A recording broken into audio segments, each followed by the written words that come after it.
തലയിൽ നമ്മൾ കുളിക്കുന്ന സമയത്ത് ആദ്യം വെള്ളം ഒഴിച്ചാൽ സ്ട്രോക്ക് ഉണ്ടാകുമെന്നുള്ള രീതിയിൽ ഒരു വോയിസ് മെസ്സേജ് കറങ്ങി നടക്കുന്നുണ്ട്. സോഷ്യൽ മീഡിയയിൽ ധാരാളം ആളുകൾ ഈ വീഡിയോ വിശ്വസിച്ചിട്ടുമുണ്ട്.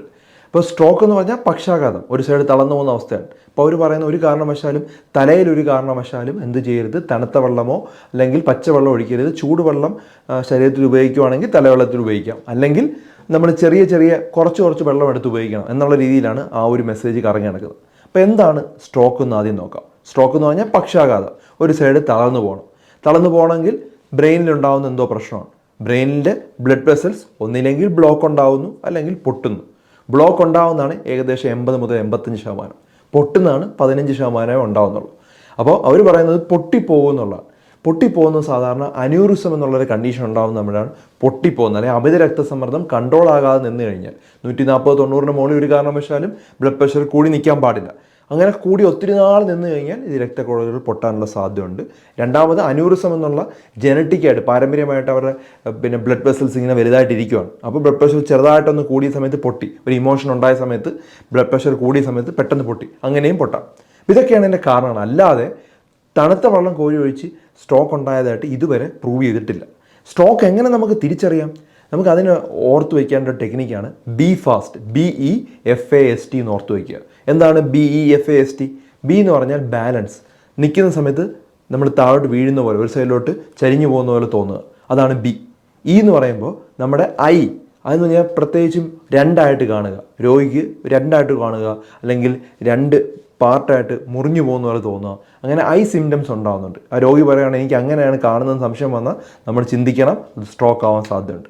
അടുത്ത എഫ് എന്ന് പറഞ്ഞാൽ നമ്മുടെ സംസാരം, അതായത് സംസാരമല്ല, എഫ് എന്ന് പറഞ്ഞാൽ ഫേസാണ്. ഫേസ് എന്ന് പറഞ്ഞാൽ ഫേസ് സിമെട്രിക്കലാണോ നോക്കുക. രോഗിയോട് ചിരിക്കാനായിട്ട് പറയുക. ചിരിക്കുന്ന സമയത്ത് രണ്ട് സൈഡ് ഒരുപോലെയാണ് പോകുന്നതെങ്കിൽ നോർമലാണ്. പക്ഷേ ആ സമയത്ത് ഒരു സൈഡ് കോണിപ്പോവാണ്, ഒരു സൈഡ് ഇങ്ങനെ മാറിപ്പോവുകയാണെങ്കിൽ അതിനർത്ഥം ഫേസ് എസിമെട്രിയാണ്, അത് സ്ട്രോക്കിൻ്റെ സൈനാണ്. അടുത്ത എ എന്നുള്ള ലെറ്ററാണ്. എന്ന് പറഞ്ഞാൽ ആം ഡ്രിഫ്റ്റ്, രണ്ട് കൈ ഇങ്ങനെ പിടിക്കാൻ പറയാം. ഒരു 10 സെക്കൻഡ് ഇങ്ങനെ രോഗിക്ക് പിടിക്കാൻ പറ്റുന്നെങ്കിൽ നോർമലാണ്. 10 സെക്കൻഡ് പിടിക്കാൻ പറ്റുന്നില്ല, കൈ താഴോട്ട് പോവുകയാണെങ്കിൽ അതിനർത്ഥം സ്ട്രോക്കിൻ്റെ സൈനാണ്. അടുത്തത് എസ് ആണ്. സംസാരിക്കുക, രോഗിയോട് ചോദിക്കുക എന്ത് പറ്റി, എന്താണ് പ്രശ്നം എന്നൊക്കെ ചോദിക്കുക. അപ്പം രോഗിയുടെ സംസാരിക്കുമ്പോൾ കുഴഞ്ഞു പോവുകയാണ്, അങ്ങനെയാണെങ്കിൽ സ്ലറിങ് ആണ്, പ്രോബ്ലമാറ്റിക് ആണ്. ഉറപ്പായിട്ടും നമ്മൾ എന്ത് ചെയ്യണം, നമ്മൾ ഹോസ്പിറ്റലിൽ കൊണ്ടുപോയിട്ട് CT സ്കാൻ എടുത്ത് നോക്കുകയും ന്യൂറോളജിസ്റ്റിനെ കാണുകയും ചെയ്യുക. അപ്പോൾ എന്ന് പറഞ്ഞാൽ അവസാനത്തെ എന്ന് പറഞ്ഞാൽ ടൈമാണ്.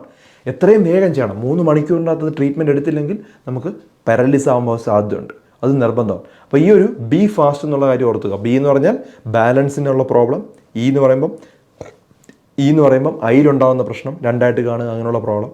എഫ് എന്ന് പറയുമ്പം ഫേസ് സിമെട്രിക്കൽ ആവാതിരിക്കുക, ചിരി നോക്കുന്ന സമയത്ത് ഒരു സൈഡ് കോണിയതുപോലെയൊക്കെ വരിക. എ എന്ന് പറയുമ്പം ആം ഡ്രിഫ്റ്റ് നോക്കുക, ആം ഡ്രിഫ്റ്റ് ഉണ്ടാകുന്നുണ്ടോ നോക്കുക. എസ് എന്ന് പറയുമ്പം സ്ലറിങ് ഓഫ് സ്പീച്ച്, സംസാരിക്കുമ്പോൾ എന്തെങ്കിലും കുഴച്ചിലുണ്ടാവും നോക്കുക.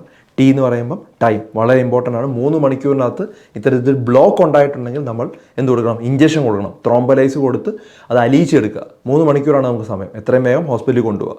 ഈ ബ്ലഡ് പൊട്ടിയിട്ടുള്ളതാണെങ്കിൽ അതിന് നമ്മൾക്ക് മെഡിസിൻ മാനേജ്മെൻ്റ് ആണ്, മിക്കവാറും മരുന്ന് കൊടുത്താണ് കൺട്രോൾ ചെയ്യുന്നത്. വളരെ റെയർ ആയിട്ടാണ് സർജിക്കൽ ട്രീറ്റ്മെൻറ്റ് വലിച്ചെടുക്കുകയൊക്കെ ചെയ്യുന്നത്. ഒത്തിരി കൂടിയാലാണ് അങ്ങനെയൊക്കെ ചെയ്യുന്നത്. അപ്പോൾ ഇത് തലയിൽ വെള്ളം ഒഴിച്ചെന്ന് പറഞ്ഞാൽ നമ്മുടെ സ്കാൽപ്പ് അല്ലെങ്കിൽ തലയോട്ടി നനയുന്നതല്ലാതെ അവിടെ വലിയ ചേഞ്ചസ് ഒന്നും ഉണ്ടാവുന്നില്ല. അതിൻ്റെ അകത്ത് ചൂടുവെള്ളം ഒഴിച്ചാലും തണുത്തുവെള്ളം ഒഴിച്ചാലും വലിയ വ്യത്യാസങ്ങളൊന്നും ഉണ്ടാവുന്നില്ല എന്ന് മനസ്സിലാക്കുക. അപ്പോൾ ഇത്തരത്തിൽ ധാരാളം മെസ്സേജുകളാണ് വാട്സാപ്പിൽ ഇങ്ങനെ കറങ്ങി നടക്കുന്നത്. അപ്പോൾ അത്തരത്തിലുള്ളൊരു മെസ്സേജ് മാത്രമാണിത്. അതുപോലെ തന്നെ കട്ടിൽ നിന്ന് പെട്ടെന്ന് ചാടി എണീക്കാൻ പാടില്ല, സ്ട്രോക്ക് വരുമെന്നുള്ള പറയുന്നുണ്ട്, അതും തെറ്റാണ്. നമുക്ക് തലയിറക്കം ഉണ്ടെങ്കിൽ വളരെ പതുക്കെ ഒന്ന് എഴുന്നേറ്റിരുന്ന് അതിന് ശേഷം മാത്രമേ നമ്മൾ എഴുന്നേക്കാവൂ, തലയിറക്കം ഉണ്ടെങ്കിൽ. പക്ഷെ തലകറക്കം ഇല്ലാത്തൊരു വ്യക്തിക്കാണെങ്കിൽ പെട്ടെന്ന് എഴുന്നേറ്റത് കൊണ്ട് സ്ട്രോക്കൊന്നും ഉണ്ടാകില്ല, രക്തഓട്ടം പ്രത്യേകിച്ച് ശരീരത്തിൽ വന്ന് പൊട്ടുകയോ അങ്ങനെയൊന്നും ഉണ്ടാകില്ല. ഇതൊരു തെറ്റായിട്ടുള്ള മെസ്സേജാണ്. ധാരാളം ആളുകളുടെ അറിവിലേക്ക് സ്ട്രോക്കിനെ കുറിച്ചുള്ള കാര്യങ്ങൾ മനസ്സിലാക്കാനായിട്ടും ഈ വീഡിയോ ഷെയർ ചെയ്ത് കൊടുക്കുക. അപ്പം ഇതിൻ്റെ ട്രീറ്റ്മെൻറ്റൊക്കെ മനസ്സിലായല്ലോ. അപ്പം മെയിൻലി സ്ട്രോക്ക് ഉണ്ടായാൽ നമ്മൾ ത്രോംബലൈസ് ചെയ്യാൻ നോക്കും. 3 മണിക്കൂർ കഴിഞ്ഞാൽ പിന്നെ ഫിസിയോതെറാപ്പിയും ആസ്പിരിനും അതുപോലെ തന്നെ ബ്ലഡ് ഭാവിയിൽ ക്ലോട്ടാകാതിരിക്കാനുള്ള മരുന്നുകൾ കൊടുത്ത് ഫിസിയോതെറാപ്പി ചെയ്ത് മുന്നോട്ട് പോവുകയാണ് ചെയ്യേണ്ടത്. ബ്ലഡ് ക്ലോട്ട് ഉണ്ടായതാണ് ഞാൻ ഈ ട്രീറ്റ്മെൻറ്റ്. ബ്ലഡ് പൊട്ടിപ്പോയതാണെങ്കിൽ നമ്മൾ എന്ത് ചെയ്യും, ഒത്തിരി കൂടുതലാണെങ്കിൽ സർജറി ചെയ്യും, അല്ലെങ്കിൽ ഇതുപോലെ തന്നെ ഫിസിയോതെറാപ്പിയൊക്കെ ചെയ്യുമ്പോൾ പൂർണ്ണമായിട്ടും ഇമ്പ്രൂവ് ചെയ്യാറുണ്ട് അത്തരം ആളുകൾ. അപ്പോൾ ഇത് വളരെ വ്യക്തമായിട്ട് നിങ്ങൾ മനസ്സിലാക്കേണ്ട ഒരു കാര്യമാണ്. അമിത രക്തസമ്മർദ്ദം, അതുപോലെ പ്രമേഹം, കൊളസ്ട്രോളൊക്കെ വ്യക്തമായി കൺട്രോൾ ചെയ്ത് വെക്കണം എന്നുള്ള ഇമ്പോർട്ടൻ്റ് ആണ്. സ്ട്രോക്ക് ഉണ്ടാകുന്നതിനുള്ള റിസ്ക് ഫാക്ടേഴ്സാണ് ഈ മൂന്നും. അതിനോടൊപ്പം സ്മോക്കിംഗ് ഒരു റിസ്ക് ഫാക്ടറാണ്. പിന്നെ അതുപോലെ പ്രീവിയസ് ഹാർട്ട് അറ്റാക്ക് പോലുള്ള അസുഖങ്ങൾ ഉണ്ടായിട്ടുള്ളവർക്കും റിസ്ക് ഫാക്ടർ കൂടുതലാണ്.